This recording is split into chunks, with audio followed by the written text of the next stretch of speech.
Assalamualaikum warahmatullahi wabarakatuh. Perkenalkan, nama saya Ahmad Sudirman Zelani dengan NIM C140123109. Dan di sini saya akan memaparkan materi praktikum berupa hasil praktikum dari mata kuliah Fisiologi dan Reproduksi ikan pada tahun ajar 2024 sampai 2025. Oke, langsung saja masuk ke materi. Oke, yang pertama adalah table of content, yaitu pada hari ini saya ingin membahas tentang apa saja. Yang pertama itu ada pendahuluan, yang kedua adalah ciri seksual sekunder dan primer pada kelompok Teleostei. Teleostei itu termasuk ikan yang tidak memiliki tulang punggung.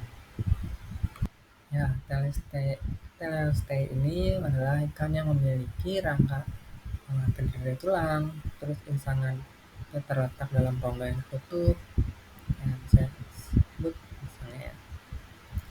Terus juga yang ketiga ada ciri seksual dan primer Aveterbata. Aveterbata itu seperti golongan kepiting, terus kerang, lobster, dan sebagainya. Terus yang keempat adalah perkembangan gonad dan histologi reproduksi ikan. Di sini kita akan mengulik lebih dalam tentang tingkat kematangan gonad pada ikan. Terus yang kelima ada GSI, HSI, dan USG. Maaf, itu penggunaan USG. Nah, HSI ini adalah Hepatosomatic Index. Itu biasanya digunakan untuk menentukan atau sebagai indikator dari rasio antara berat hati terhadap berat total tubuh pada ikan. Terus ada GSI, GSI atau bisa disebut Gonadosomatic Index.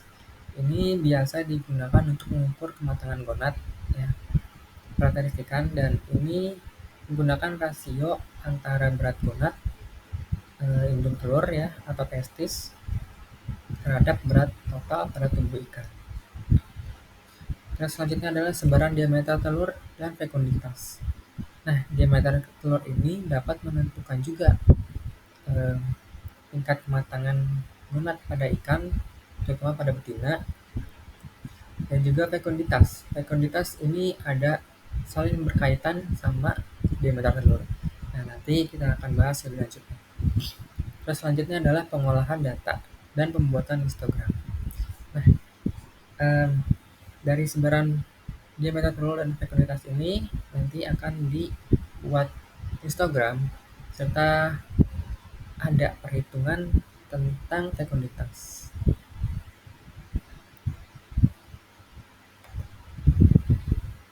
Oke, yang pertama pendahuluan reproduksi ikan.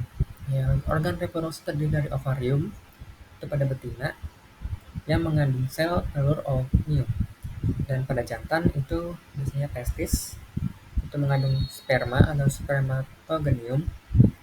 Nah, kemampuan hasil sel telur dan sperma ini menandakan perbedaan utama, yaitu berarti ini termasuk ciri seksual primer pada ikan.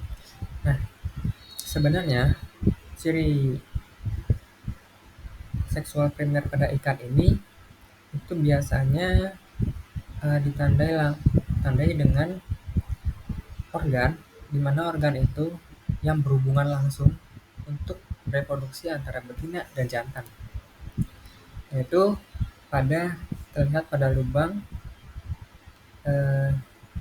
ya, yang kanan kiri ini adalah jantan, yang kanan ini adalah betina.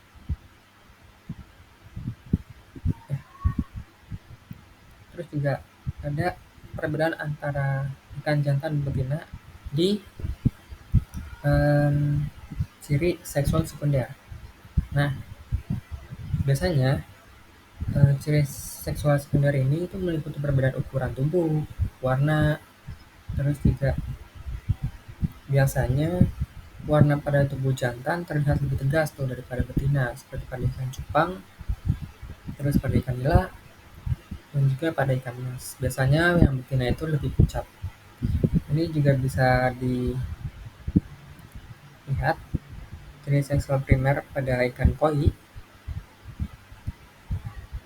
Ya, next. Nah, selanjutnya materi berikutnya adalah ciri seksual sekunder dan primer pada kelompok Teleostei. Nah, yang pertama ini ada ikan nila jantan dan betina. Yang kiri ada ikan nila jantan, yang kanan adalah ikan nila betina. Di sini terlihat pada gonad pada ikan nila itu lebih tipis. Ini menunjukkan kemungkinan ikan nila ini belum siap matang gonad. Kematangan gonadnya itu belum sampai untuk pemijahan. Nah, sedangkan pada yang betina itu sudah lumayan, namun tetap ditandai di mention kalau gonad dengan ukuran segini belum siap untuk pemijahan juga.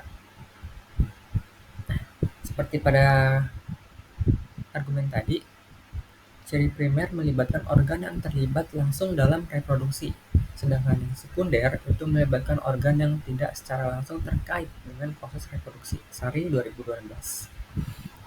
Bisa dilihat juga bahwa perbedaan ikan nila dan ikan jantan pada ciri seksual sekunder itu terlihat pada beda warna. Yang sebelah kiri ada ikan nila jantan, warnanya lebih terang dan tidak pucat dibanding yang sebelah kanan, warna pada ikan nila betina. Terus juga dapat dilihat pada urogenitalnya. Berdasarkan ciri sekunder, ikan nila diduga berjenis kelamin jantan karena bentuk tubuh ikan dan itu lebih berwarna dan lebih besar ya.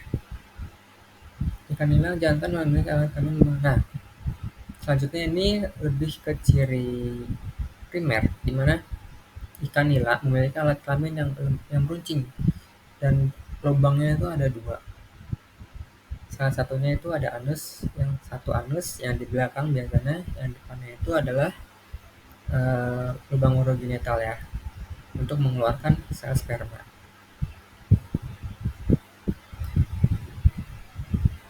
Nah, pada hasil ini, praktikum pada ciri seksual sekunder pada kelompok Teleostei ini, dugaan ini terbukti salah karena membedakan menunjukkan adanya ovari. Nah, kemungkinan di sini adanya kesalahan praktikan di mana tidak meneliti atau tidak mengamati lebih teliti tentang lubang urogenital ini. Terus juga ovari teridentifikasi dengan adanya telur yang kekuningan yang terdiri dari dua ukuran, besar dan kecil. Hamdini et al. 2024.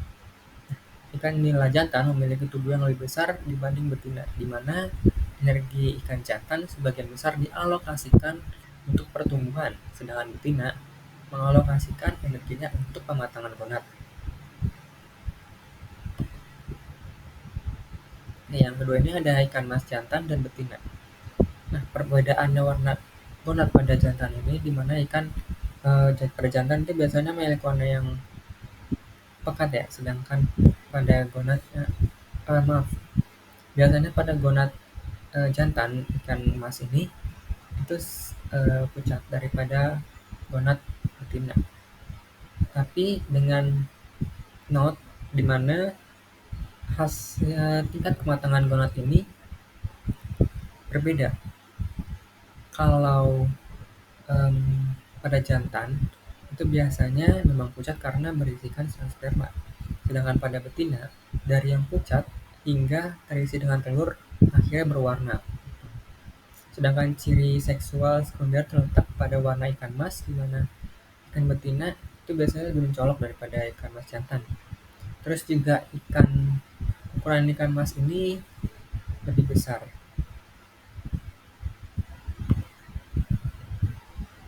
Nah, yang ketiga adalah ikan lele jantan dan ikan lele betina. Nah, ikan lele jantan ini memiliki gonad yang matang dengan alat kelamin yang berwarna merah merata dan bentuknya itu runcing.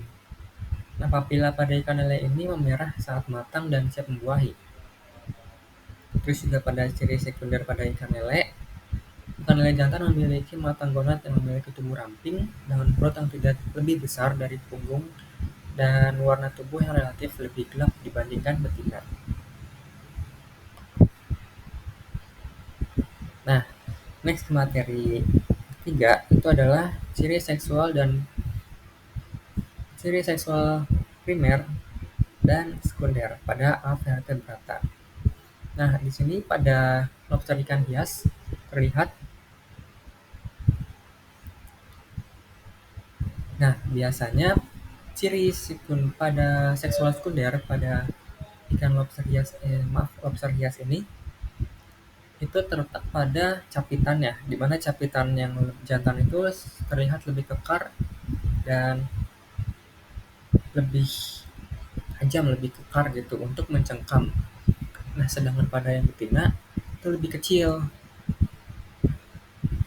Terus juga dapat dibedakan pada kaki renang, di mana kaki renang yang jantan itu dari tulang sejati. Nah, sedangkan yang kaki renang pada betina ini itu tulang lunak.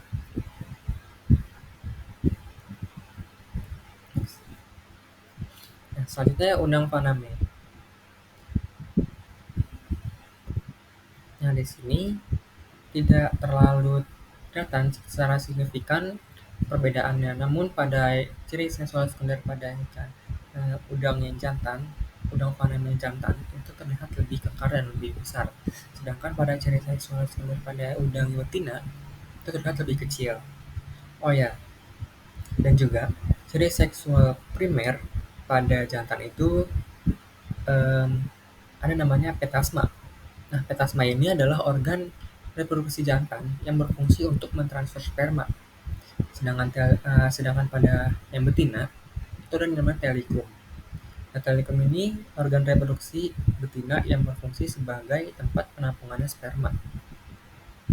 Nah, yang pada proses pemijahannya ini, si udang ini menyemprotkan si spermanya itu ke telikum. Ya, nah, hasil si telikum ini menampung itu sel sperma itu menempel pada si telikumnya. Nanti saat pada sudah membuahi itu perlahan akan terlihat ada telur-telur. Terus juga pada karapaksnya itu di atas udang, di kasarnya itu di lehernya, sekitar leher namanya karapaks. Itu nanti akan kelihatan kalau ada telur-telur. Biasanya akan ditandai kalau adanya warnanya oranye. Warnanya oranye berarti tandanya udang tersebut sudah terbuahi, sudah bertelur. Terus biasanya juga cara perkawinan si udang ini itu biasanya pada hatchery ya, ya intinya pada konvensional itu si betina yang belum dibuahi itu akan dimasuki ke kolam udang jantan. Nah, udang jantannya itu akan merebutkan si betina ini untuk dikawinkan, sehingga nanti cuma ada satu udang yang akan berhasil mengeluarkan spermanya, menyemprotkan spermanya ke telikum si betina. Seperti itu.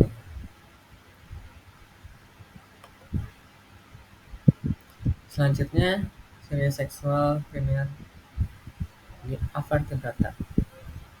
Nah, pada ciri seksual sekunder dulu. Pada jantan ini itu kita bisa lihat di karapaksnya, abdomennya, maaf. Nah, pada betina itu dia agak melengkung pada abdomennya. Nah, sedangkan pada jantan itu agak meruncing gitu deh, kayak monas. Nah, sedangkan pada betina ini kayak kubah mas. Terus juga terlihat pada capitannya, pada kepiting jantan itu dia memiliki capit yang lebih besar dan kuat. Terus pada betina itu dia memiliki capit yang lebih kecil. Nah, beberapa spesies kepiting jantan juga mungkin ya itu dapat lebih besar dari betina. Namun, ini tidak berlaku untuk semua spesies. Ada juga yang kepitingnya itu lebih kecil daripada betina si jantannya. Nah, cara pemijahannya. Cara pemijahannya itu dia akan membuka sisi abdomen itu sedikit dan si jantannya itu akan mengeluarkan sperma sehingga masuk ke dalam abdomen si betina ini yang berbentuk kubah emas. Eh, ya, itu akan seperti ini. Maaf ya. Ya, kira-kira seperti itu pemijahannya.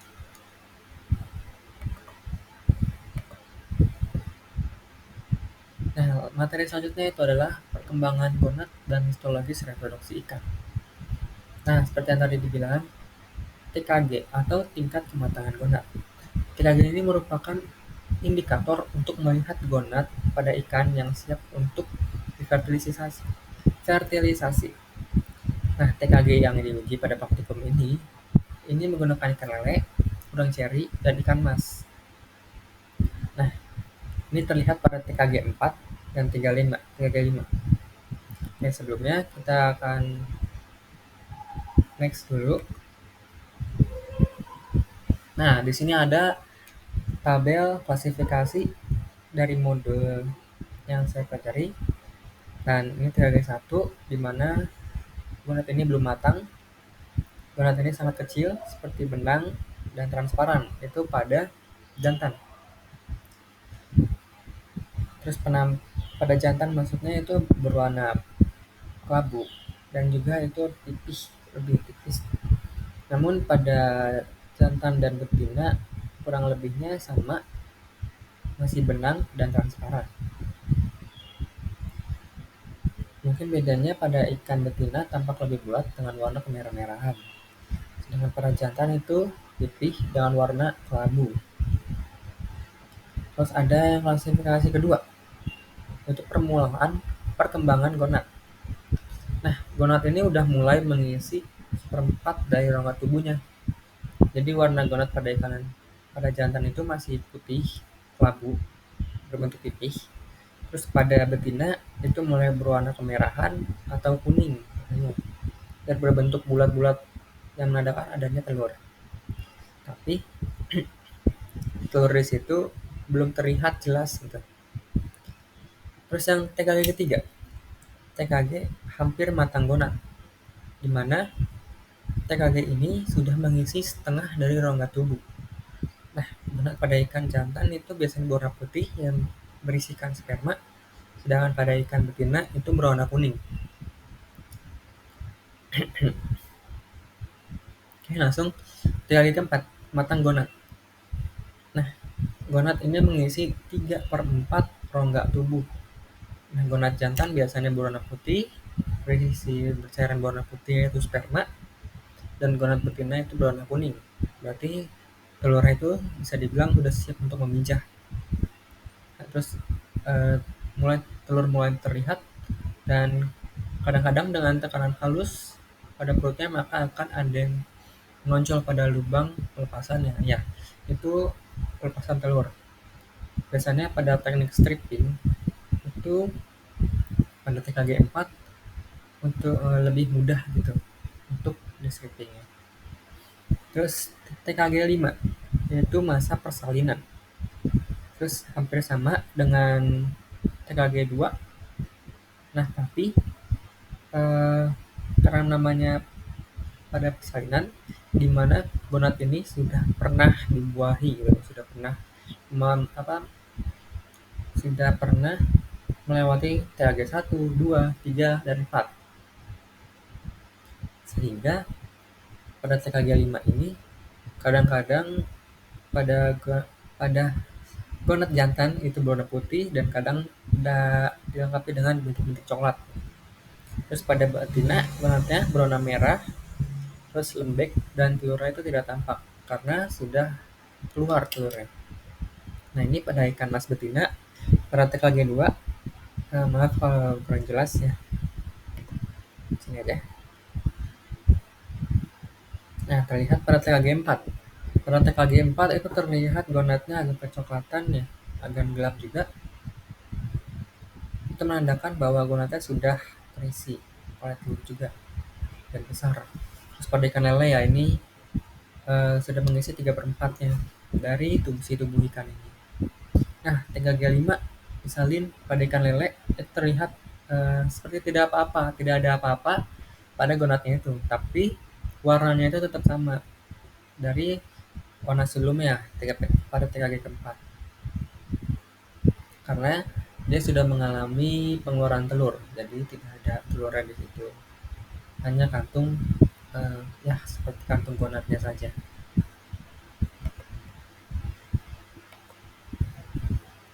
Nah, selanjutnya GSI, HSI, dan penggunaan USG. Nah, GSI pada ikan nila dan ikan lele pada praktikum ini. Nah, em, sebelumnya GSI itu adalah gonad somatic index, di mana ini adalah indikator untuk menghitung si kematangan gonadnya ini dengan menggunakan rasio antara berat gonad dan berat tubuh total pada ikan. Nah, pada rumus GSI ini di sini menggunakan G yaitu berat gonad dan W berat pada keseluruhan tubuh, bobot tubuh. Nah, didapat di situ WG-nya adalah 3,4 per 151,6. Nah, namun di sini kita hanya memakai gonad 3,4 ya. Nah, jadi GSI ini dapat dinilai pada ikan nila yaitu 2%. Berarti menandakan gonadnya ini berada 2% dari bobot tubuh ikan total. Sedangkan pada ikan lele itu pada gonadnya kita bisa simpulkan bahwa bobot gonadnya adalah 10 gram. Lebih rincinya 9,9 gram. Nah, itu dibagi dengan 99,3 dikali 100, itu total hasilnya 10%.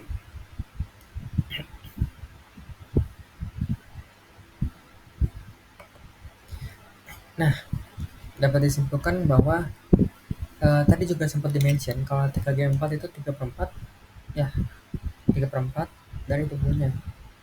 Nah, berarti menandakan 2% ini itu belum mencapai pada TKG 4 gitu.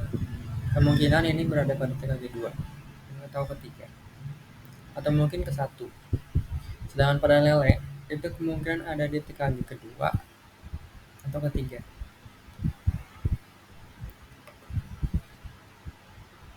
Nah, yang selanjutnya adalah HSI atau hepatosomatic gonad. Nah, maaf, hepatosomatic index yang digunakan untuk mengukur berat yang sebagai indikator untuk menentukan TKG juga, itu dengan mengukur bobot hati dan bobot tubuh. Nah, di sini didapatkan hasil pada ikan nila dengan bobot hati 0,3 gram dan berat tubuh ikan total pada GS ini 151,6 gram dan nilai HSI-nya itu 0,2%. Begitu juga pada ikan lele didapat melalui pengukuran bobot hatinya itu 0,2 gram dan bobot tubuhnya 99,3 gram. Dapatkan nilai HSI-nya 0,2%.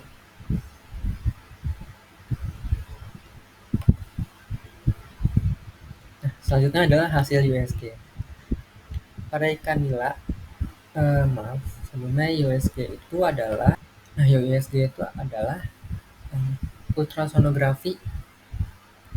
Ya, biasanya itu merupakan teknik untuk em, menentukan, pada konteksnya ini adalah menentukan gonad dengan menggunakan gelombang suara itu berfrekuensi tinggi untuk menghasilkan gambaran organ dan jaringan tubuh di dalam ikan tanpa menggunakan radiasi.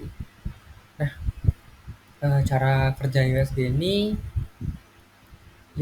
bekerja dengan mengirimkan gelombang suara berfrekuensi tinggi atau kita sebut ultrasound ke area tubuh yang diperiksa. Nah, gelombang suara ini akan dipantul kembali oleh jaringan dan organ dalam tubuh. Terus si alat USG ini menangkap gelombang dan mengubahnya menjadi gambar yang dapat dilihat di layar monitor. Nah, keunggulannya ini tidak berbahaya karena tidak menggunakan radiasi. Terus juga pada ikan tidak membuat stres karena tidak ditusuk-tusuk seperti kateter gitu. Sini dapat dilihat pada longitudinal view. Gambar tidak terlalu jelas, namun kalau langsung itu bakal ada kelihatan di bagian atasnya. Kalau di layar sini itu bakal terlihat gonadnya. Dan untuk jantan itu lebih susah untuk diidentifikasi melalui USG ini.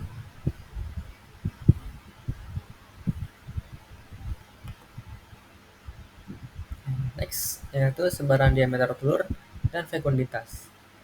Nah, pada praktikum saya itu dapat sebaran diameter itu 1,02 mm sampai 1,3 mm. Nah, sebaran diameter ini ditentukan dengan mengambil sampel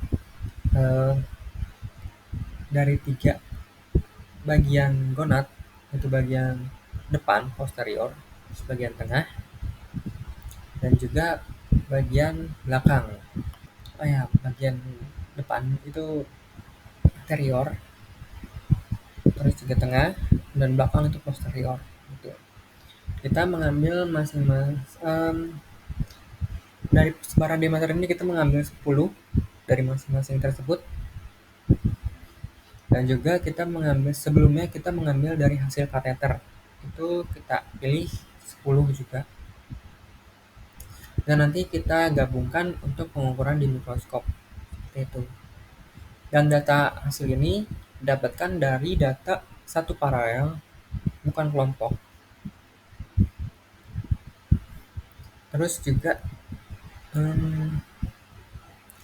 sebaran diameter ini masih termasuk normal karena pada ikan mas itu biasanya disentuh pada diameter 116, 117 sampai 1,17 mm hingga 140-an mm gitu. Terus juga selanjutnya ada fekunditas. Nah, fekunditas ini kami menggunakan rumus di mana fekunditas sama dengan bobot gonad per bobot contoh. Nah, bobot contoh ini kami menggunakan 1 gram dari satu gonad itu. Nah, FYI kalau satu gonad yang kami periksa itu berbobot sekitar 17,2 ya. Pada di sini ada 17,2 gram. Nah, bobot contoh dikali N atau jumlah telur. Nah, jumlah telur ini kami hitung dari 1 gram pada bobot contoh ini. Didapatkan 967.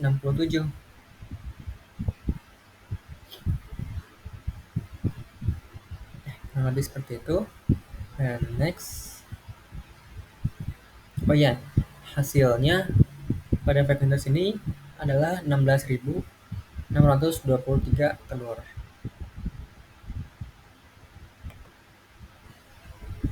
Nah, pengolahan data atau pembuatan histogram. Nah, Di sini saya mencantumkan video bagaimana proses saya membuat histogram eh, pada sebaran diameter ini ya.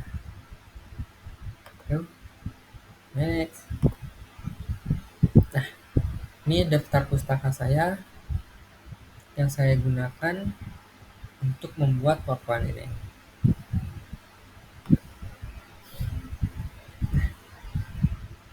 Sekian dari saya untuk pemaparannya.